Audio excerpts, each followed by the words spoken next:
from what I could see, they were calling the offside, disallowing the goal because of Beth Mead's arm. That's what Can't score with your arm. I don't feel like there's anyone across the board that I feel has flopped. Sing to the right and then to the left. Right, you can lead that. Come on.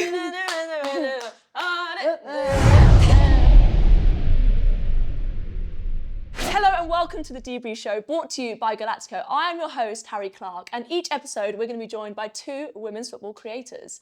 And we're going to be talking about the Euros, both on and off the pitch, and everything that is going on.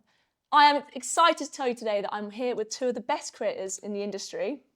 Stop it. Alex Bailess and Ryhanna Parara. Oh, that was a little bit. Came in a bit spice.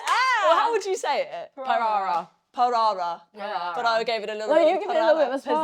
pizzazz. You prefer that? It's actually Portuguese, but I can't like do the Oh, R it's the thing. Portuguese. I didn't know that. Hablo Portuguese?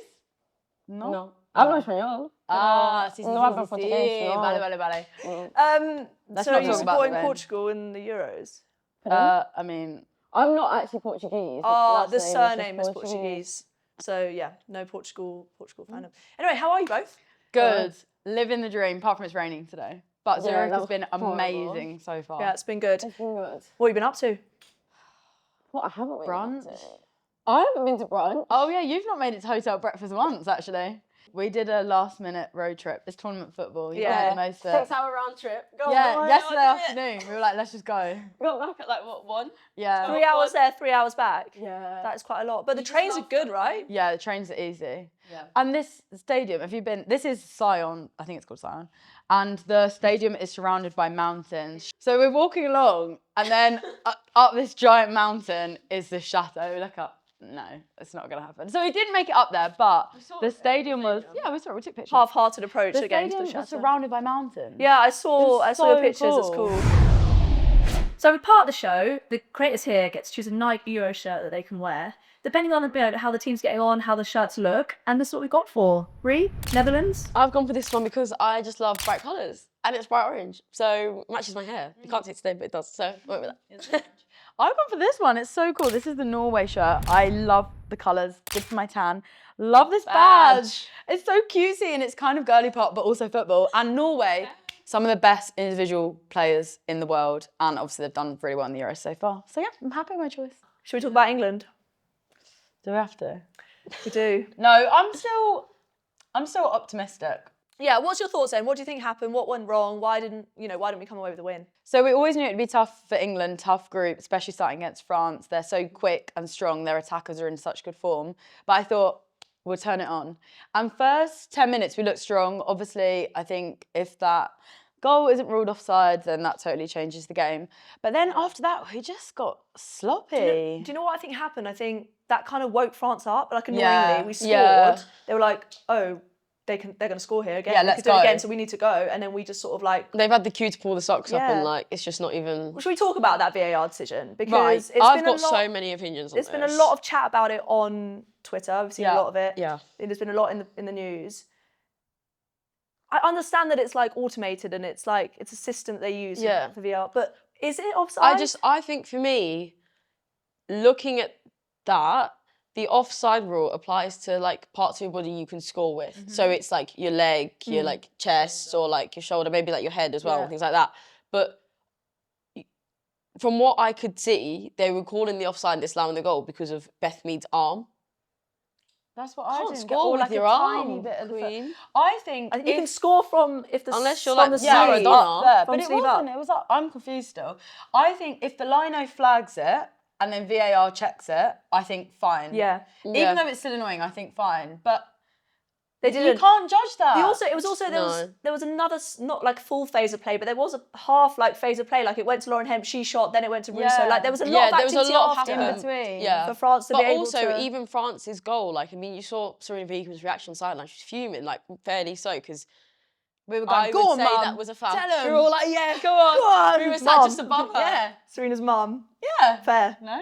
She's mother. Mother. Mother. I'm trying to keep her young. Sorry, mother is the young term. Yeah, you'd be Yeah. like, oh, that's so mother. Like, your icon. Like, what a, like, queen. But yeah, so I just think Oh, sorry, yeah. it's you were saying- frustrating yeah. that with England's disallowed goal, and if they're going to be that strict and tight enough to disallow England's goal, especially because it was the first goal of the game, that like completely sets the tone for the rest of the game. But then for Alessia Russo to potentially have been fouled in the build-up to France's following goal, and for that not to have been checked or pulled back on, and for Serena to almost get a sanctioning on the sideline for her reaction, like I feel like is a bit harsh. It's frustrating. Yeah. And also then, especially in the second half, a lot of those strong challenges, 50-50s, England were scrutinised for by the Like Georgia referee. Stanway, especially. Yeah, because Aaliyah had those marks on Yeah, her back that studs, from yeah. the tackle. Then there's nothing from that. A bad Yeah. tackle. We're talking about the rest, talking about decisions. England weren't on top of their game. They weren't the best they've played, right? So there are improvements there. If you're Serena, mother, what would you do differently? Would you change your formation? Would you change lineups? Anything? Yeah, you would change. I think it's so hard because England, the mistakes that led to both goals, they were very similar. It was the same. Giving the ball away. Yeah, it was giving the ball away silly. And then there's just so many spaces in behind. And when you're coming up against a team that's really, really fast and really, really physical, and that maybe isn't your strong point as a team, there's got to be, like, I think the girls and Serena and the coaching staff should have been a lot more reactive to, okay, we need to change this immediately from when that first goal happened. Yeah. Because there was obviously, you can pay attention to the foul, but nonetheless, that foul happened quite far up the pitch compared to where the goal is. And there was so many mistakes happen once France became in possession of the ball, and that's what led to the goal. And I think that was the problem and what led to the second one, because again, it was like the same kind of situation. I just think at the end of the day, it's not England's ability. Like I personally think, I think we had this conversation, but I think that the 11 that they put out is the strongest 11 that England have. Yeah. And also the most tournament international experience. Like there's obviously shouts for like an Aggie Beaver-Jones or Grace Clinton to be in that fold as well. But when you're losing so many senior players already and who have that experience, you have to go for who understands what it takes to win football. Yeah. But then also, then they haven't won the game. But I feel like substitutions, Serena always, I feel like she always waits too long to make substitutions, but I feel like they came kind of early. We said against that at the France. time. We were like, oh, she's making the And I subs didn't now. feel like they were the right You thought the subs were subs. too early. And I didn't think they were the right, personally. I think Michelle... Are we going to go to subs now? Let's talk about subs. Okay, I think Michelle Adjumang at the end should have come on earlier. Yeah. Oh my because God. she's the unknown. She's strong, she's fast. good. That's what we needed She up offers top. us- To help offers Alessia something Russo else. out. Yeah, because they went Honestly. two, both of them. Yeah, it hurt She my should have head. come on earlier, but I think the triple sub she made, at the time, we were like, oh, she's making subs earlier than usual. Good. Yeah. But I don't know if they were the best. Yeah, I just think Michelle Adjumang, like, when you're playing against a team who are beating you out when it comes to physicality and pace, when you have a wild card who none of these players have really played against, they don't know much about her, you can bring her on, and you've called her up for those exact reasons, because she's physical, because she's fast, and because she's so clinical. When you're looking for a goal against a team like France, why would you give her, like, what was it, 6 minutes or it's something like that? crazy. And she made such a difference when she came on.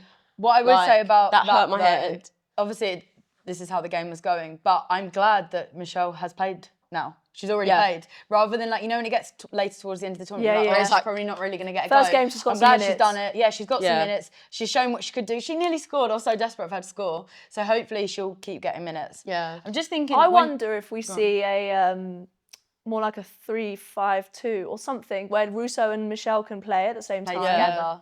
Yeah, but I think we like fullbacks is where we struggled against France. It can't drop. I think there has to be. If we go defensive wing backs, I don't know, we'll I see. guess. Yeah, And maybe but then like Niamh also, Charles. but I feel like Niamh Charles. I'm I would have just- started these. You would have Niamh I Charles. think she's amazing. Do you think I really rate her. saying about like what would you change for the Netherlands game? I do think that's a really strong 11. I agree. I think we found it quite difficult as a midfield three to keep hold of the ball. I think the England three, so LJ, Georgia Stanway, Kira Walsh, in the first half won 5 duels between them. So that's not a huge amount of duels.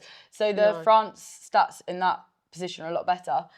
But obviously LJ's just come back. I think she's too good not to be on the pitch. Lauren Hemp's had such a good season. I think she needs to play. So it's hard to put LJ there. I think it is really difficult in the positions that we're strong in. That's where we have multiple options. And then there's some positions like left back. That was always a question: who's going to start? Niamh Charles, Jess Right back as Carter. well, really. Yeah, I guess. I think that's the difficult question. Maybe you try Niamh Charles instead of Jess Carter in the The thing Netherlands.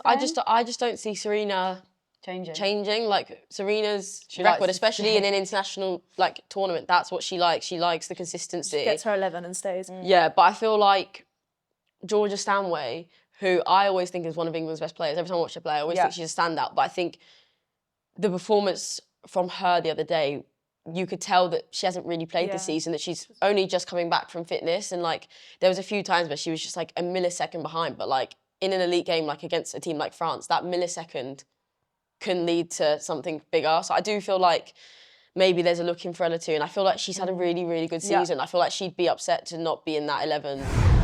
Let's talk about the teams then, just briefly. Yeah. Not mention them. Who's sort of surprised you the most? Ooh. I actually... Go on. Okay. You know my answer. I've really enjoyed watching Italy. I think they came in as a bit of an underdog. They've really improved in the last few years since a new manager. And I've watched a few of those players at Juventus this year, and some of them, like Ariana Caruso has gone to Bayern Munich, and Sofia Cantore has just signed for Angel City, right? Yeah.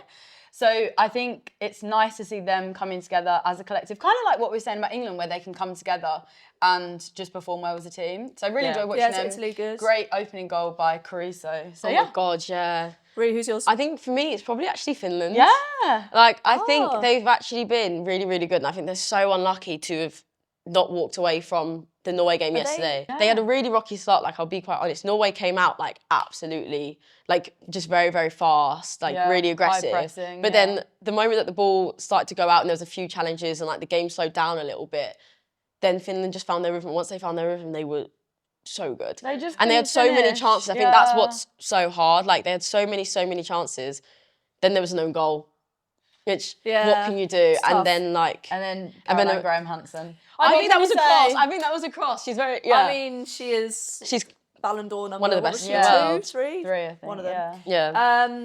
Spain.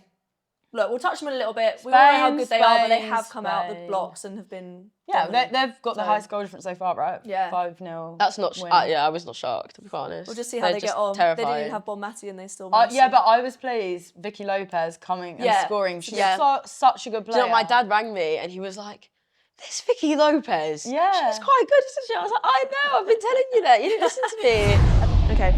Right, I want to play a game now. Okay.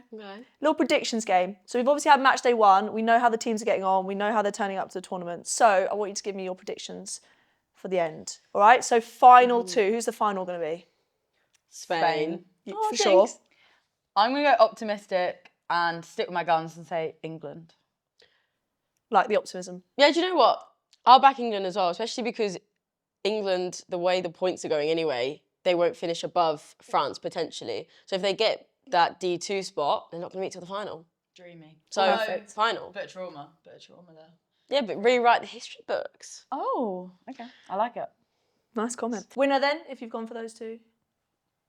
1, 2, 3. Spain. Yeah, okay. I just think they're undeniable. It's hard to ignore their prowess. I do think across 90 minutes we could do it. And in the Nations League, we made it difficult for them and obviously beat them in the one game. But I just think you can't ignore the talent, the multitude of talent they've got. Yeah, Spain for me, I think, sadly. Yeah, it's tough. Golden boot. Esther. Yeah, so I think pre-tournament I said Claudia Pina, but after the first game, it's got to be Esther Gonzalez. She's so good, and I'm so glad she's back starting in that side. She's had a great season. And yeah, she can just score such good goals. They've got such a range of young talent and more experienced talent. Yeah, I agree. That's why they're the best. That's why they're the best. A surprise exit out the group. The Netherlands. Yeah, maybe? let's say hopefully the Netherlands. Let's say hopefully. Yeah, we'll know in a few days' time. But I don't know. I don't feel like there's anyone across the board that I feel has flopped. I think some teams have found it harder than I thought they would. Like Germany, for example. I thought they'd find it easier to get. But I think also even with, there might be a surprise injury. one there. So obviously Sweden, Germany, Denmark.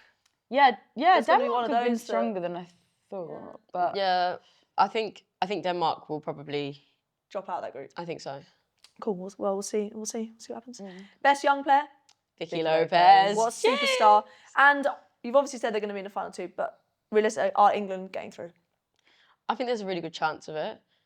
I think there is. I think the France game not going their way could probably actually play in their favour because now they're coming out to redeem themselves and they have to. England play well under pressure, so I think they will. Yeah, I agree. I think it's tough. I would have felt better with 3 points to start with, or at least a really, really solid performance.